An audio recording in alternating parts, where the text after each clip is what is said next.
This video is to those who believe in God. I have several questions for you, and I need all of these questions to be answered. I need you guys to be candid in the way you answer these questions, and I need you guys to just be completely transparent. My first question is that why do you believe in God? Doing my own research, I realized that there are a lot of arguments for God's existence. A lot of them are actually good arguments. For example, the contingency argument, which states that this is, I'm paraphrasing a lot, but this is simply what it states. It states that events are contingent upon each other, and you can't have like an infinite chain of dependent events, and thus there must be like a necessary being that is like the ultimate end or the start of all of the chains of dependence. So this is basically what the argument is. I mean, I don't think I did like an amazing job explaining it, but basically that's what it is. So I think that argument is actually quite well formulated. I think it's a good argument. I think it makes sense, and I think that it harmonizes well with the physical structure of the universe, because like we observe in the physical world that things do depend on each other. For example, this cup depends on so many different things that it will take me an infinite amount of time to explain all the things this cup is dependent on. And you also have to account for things that I don't know that the cup is dependent on. So again, it's a good argument. It makes sense. I also heard about the Kalam argument, which is also quite a good argument as well. I'm not going to try to explain that one because I genuinely don't understand it that well, especially like the new Kalam. That one is more interesting.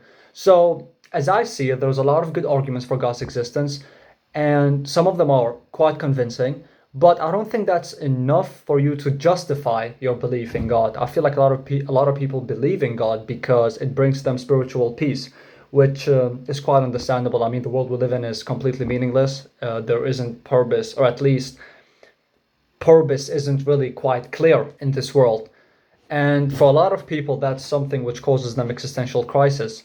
And I understand that, and I completely empathize with that, because I went through the same struggle as well. I went through so many thoughts and ideas about the world, and I tried to rule out which one is the most logical one and which one makes no sense at all. So, it's quite difficult. I understand why people gravitate towards believing in God, either for spiritual peace or because people genuinely need like a logical foundation for their ideas. Because here's the thing as well. For example, I'm studying mathematics and physics. Now, I'm struggling with that. Yeah, anybody, it doesn't matter. Even if you're a genius in this field, you will struggle, because a lot of the ideas in math and physics, especially pure mathematics, don't really come naturally to us. They're not really that tangible, especially in pure mathematics. For example, if you take a real analysis class, a lot of the formalities are so difficult to grasp and internalize, because you have not thought about this level of abstraction before. Not that it is impossible to absorb,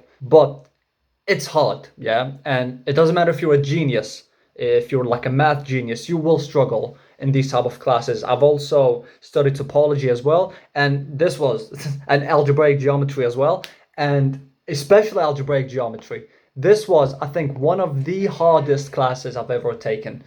I've also done like a little bit of self-studying in differential geometry, and again, difficult stuff. Same thing with physics, yeah? Although for me, physics is like more intuitive because you can relate a lot of the concepts to the real world, which again makes sense because you're fucking studying physics. So, especially in math and physics, let me now return to my original point. You need a logical foundation to these ideas. Like, for example, where does matter come from? Yeah, that's like a foundational question in physics. What is the statistical interpretation of quantum mechanics? Why do certain particles act like or can be simultaneously waves and particle until a measurement is done? These are very perplexing things, and a matter of fact, I think it steers us more into the realm of philosophy than physics, because we don't really have, we do have a great interpretation of what they could mean, but it's not fully obvious. Right now, the leading theory is that the universe is like fundamentally probabilistic. So, which is, by the way, in direct contradiction to what Einstein thought. He thought that the universe was deterministic. He thought that you could basically, if you have the initial conditions of a system, then you could predict its long-term behavior. And now we know that this doesn't really apply to the quantum mechanical world. Yeah, it kind of sucks that the universe is not deterministic, but this is the truth that has been bestowed upon us by the great, great, great universe. We must accept it. There is no way around it. If it turns out to be, of course, the complete truth, I mean, who knows? Maybe we can, get another discovery, or like somebody can discover something new about this entire thing, and then a new revolution will happen. I mean, as you guys know, if you're very well versed in physics and math, we don't have a complete theory for the unification of gravity and quantum mechanics. So until we get there, until we have that theory, we can only make assumptions about the nature of reality. Not to say that all of our achievements are assumptions, absolutely not. For example, Newton's equations are true. They are true and they cannot be wrong. These are equations that describe the physical world fundamentally. Force being related to acceleration and mass, that is something fundamental to the universe, and we have to accept it and we have to obey this truth. And anybody who's trying to tell you that this is wrong in some way, these conspiracy theorists, yeah, they have a lot of ideas about the world, and a lot of these ideas are not really in harmonization with the actual laws of the universe. Either way, my point is that even scientists, right, need a logical foundation for their science, right? And a lot of them go to God. Yeah, a lot of them gravitate towards the idea of an omnipotent and an omniscient being that initiated the existence of this universe. And I don't fully blame them, even though I don't personally believe in these ideas. These scientists need they need the ideas because they need like a foundation to their science, yeah, even though that foundation might not be what is really out there. And this is exactly why I'm making this video, because I'm genuinely interested. Why do a lot of people believe in God? I mean, the scientists have their reasons to believe in God. The layman has like his reasons to believe in God. The average person has his reason to believe in God. To me, like, this is like the most interesting question that you can ask. So I'm really anticipating some good, honest answers. I need you guys to tell me, why do you genuinely believe in God? Did something maybe traumatic happen to your life and you felt like the only way to address this trauma or to scrutinize it deeply is to subscribe to a spiritual belief? I don't know. I can only make assumptions about you guys because I don't personally know all of you, obviously. So that's one question. My second question is that, does it give you comfort?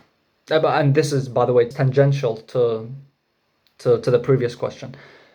Does it give you comfort to believe that there is a being higher than anything that exists, like an entity with great power that rules this entire universe, or at least responsible for its existence?